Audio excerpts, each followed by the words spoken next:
I want to show you one of the neatest sound features I have ever heard on a model locomotive, the Doppler effect. I know you've heard the Doppler effect many times, but perhaps didn't know what to call it.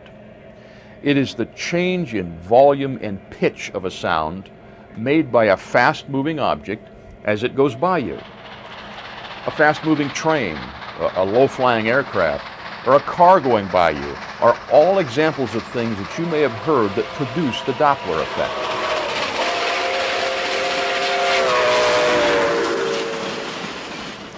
The DCS system gives you two ways to enjoy the Doppler effect on your layout. The quickest and easiest way to do it is to press this button, the 0 key, also marked Doppler. That sets you up for a one-time quick use of the Doppler effect. Now remember, the Doppler effect is something that is more pronounced and attention-getting at higher speeds, and the DCS system is programmed to give you an exact scale speed representation of the Doppler effect. So if you try this at 15 or 20 scale miles per hour, you're going to be very disappointed, because just as in the real world, there is not much Doppler effect to be heard at that slow speed. The Doppler effect is a high-speed effect, and the faster you're going, the better it sounds. You really need to be going at least 50 scale miles per hour to appreciate this effect. 70 or 80 is even better if you've got the room for it. Here's what it sounds like at 60.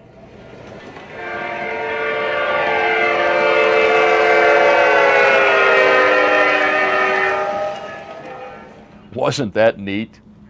To get the best effect, blow the horn or whistle when using the Doppler feature. That really makes it stand out. You can also set the DCS system so the locomotive will automatically execute the Doppler effect at the same point on the layout every time around. Here's how to do it. Go to the Doppler effect feature in the sound menu. By now you should know how to get there.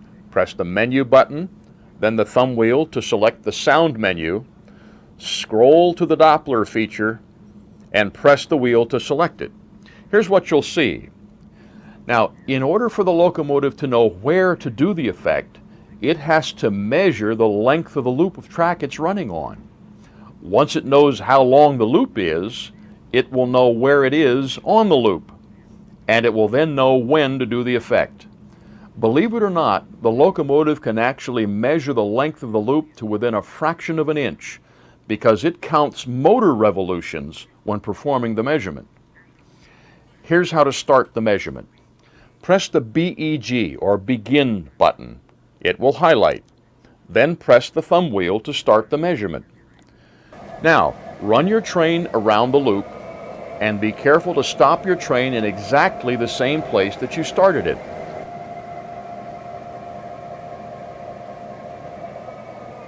After you stop the engine, press the End key and press the wheel again to save the ending spot. Your locomotive now knows how long your loop is. Now you can also do this with the engine running and just press the Begin and the End button as the engine passes the same spot. To activate the Doppler loop, simply press the On button. The display goes back to normal and you can run the train with a bracketed D to show you that the Doppler loop is activated. Now, whenever the train passes this spot, the Doppler loop will activate all by itself.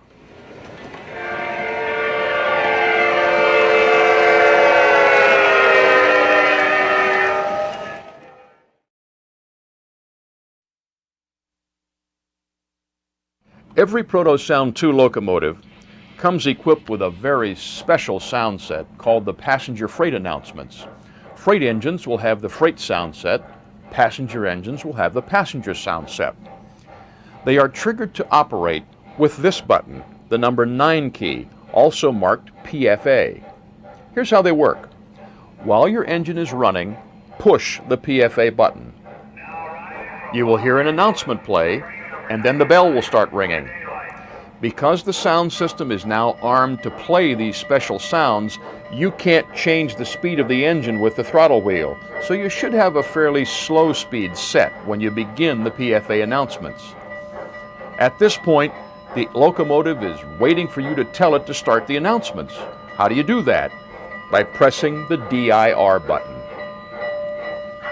The engine will drift to a stop and begin playing the PFA sound sequence. Well, Santa Barbara. Have a nice day. Thank you. Taxi. There are 4 segments to these sounds, and you cycle from one to the next by pressing the direction button again. Welcome aboard. Now boarding San Francisco. Train number 99, the daylight. Ticketed passengers only. Order. Thank you. Now departing for San Francisco. Train number 99, the daylight. On the last segment, the sounds will complete, the bell will start ringing, and the engine will start moving all by itself. Step, please. All right, add the blower and force the fire. 280, got plenty of steam.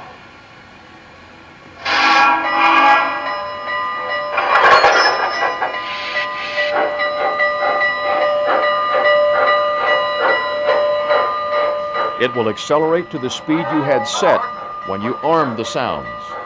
When the bell stops ringing, the sound sequence is complete, and you're back in normal control of the locomotive.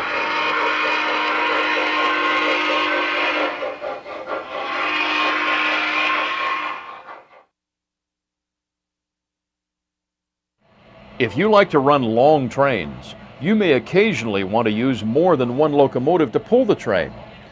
You can set up multiple unit lash-ups, or in steam terms, a double or triple header, and operate all the locomotives in the lash-up together as one locomotive. To build a lash-up, first make sure that all the engines you plan to use are in the remote you're going to use. Then make sure they're all in the active engine list. If the engines are on the track and powered up, pressing the read button will automatically move all of them to the active engine list. Now, if you're getting really good at running your engines with DCS, you could actually couple the engines together before you build the lash-up. This is how a real railroad builds a lash-up. The locomotives are coupled together one at a time. Cables and hoses are connected between them, creating the multiple unit lash-up. Once you have all your locomotives coupled together, press Menu and scroll to the Advanced menu. The first thing in the list is Create Lash-Up. Press the thumb wheel to select it. Now you'll see this menu where you can add or delete engines in a lash-up. Since we're just building our lash-up, select Add Engine by pressing the wheel. You'll now see all the locomotives in your active engine list. Select the engine that will lead this lash-up and press the wheel. Here's where you tell DCS where this engine is in the lash-up. In our case, the daylight's going to be the head engine, so I select it by pressing the wheel again. This engine could be facing either direction, so here's where you tell DCS which way the engine is facing. The daylight, of course, is facing forward. So I select that and press the wheel. The remote takes me back to the Add Engine menu so I can add another engine to this lash-up. Just press the wheel, select the engine, and press the wheel again. This SW1500 will be a middle engine, so scroll to middle and press it. In this case, I've got the engine running in reverse, so I press the wheel. I continue to add engines to build the lash-up until I have them all set. After you add the final engine, and the remote once again displays the Add Engine selection, scroll to Lash-Up Name and press the wheel. Well, how about that? There's a familiar screen. Give the lash-up a name, just as you have named engines, save the name, and you're done. I selected the lash-up name, and in this case I just named it A to keep it short, and selected it just like I would select any other engine. When you build a lash-up, the first time you select it, all the sound systems come on at maximum volume, which might be too loud, so press the volume down button until you set the volume of the locomotive sounds down where you really would like to have them. Here's our lash-up, all ready to roll. Admittedly, this is a pretty strange looking lash up, but I built this to make the point that you can put any Proto-Sound 2 locomotive into a lash up with any other Proto-Sound 2 locomotive, and they will all run fine. This lash up appears in the ENG menu along with all your other engines, and you just select it like you would select any other engine and let her roll.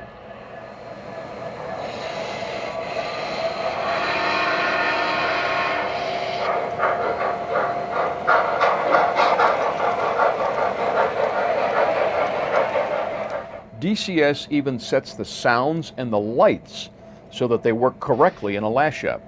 The headlights are lit on the front and rear locomotives only, and they change with direction. The bell and whistle operate only on the lead engine, while the engine sounds themselves can be heard from all the engines. Every lash up is built with default values for locomotive performance, so if you want to customize the maximum speed, the acceleration or deceleration rates for the lash up, you do that just as you did with individual locomotives. Be careful building a big lash up, because you could easily overload your transformer if you use too many engines.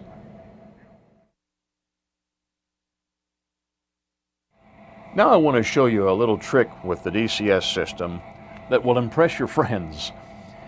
You can record a script or a series of commands as you run your trains, and then tell the remote to run that script anytime you want to. This is a pretty advanced feature, so you find it in the Advanced menu. Press Menu, scroll to Advanced, press the wheel, scroll to Record Playback, and press the wheel again. You will then see this setup on the soft keys. To record a new script, press REC. The screen will return to the normal operating screen. Now you can run your trains, operate accessories, blow whistles, throw switches, anything. And all the commands you do are being recorded. I'll do a couple of quick things with this engine so you can see how this works. When you're done recording your script, press Menu and you'll see this display again. Now you can test your script by pressing Play, or you can save it for future use by pressing Save. I'll save this one into Session 1. To play this script, hit Menu, scroll to Advance, press the wheel, scroll to Record Playback, and press the wheel. Press Play and choose the session where you saved the script. You can save as many as 3 of these scripts, and press the wheel. Now, watch.